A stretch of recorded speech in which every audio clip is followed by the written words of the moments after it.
Hello there everyone, welcome back to our channel. In today's video, you're going to see how to change Facebook profile picture without notifying everyone. So to do that, head over to your Facebook application.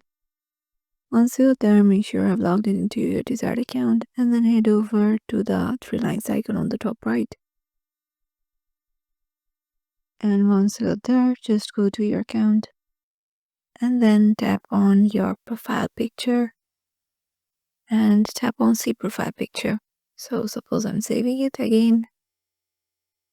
I'm going back. Tapping on the profile picture again.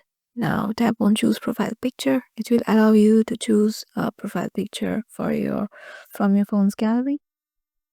And once you have done, here you have to just uncheck mark the share your update to newsfeed option, and it will allow you to save your profile picture, but it will not be on your newsfeed, or there will be no notification to everyone for this.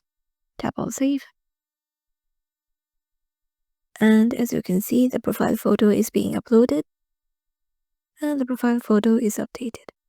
So yeah, this is how you can do it too. Hope this video will help you out, and we will see you in the next video.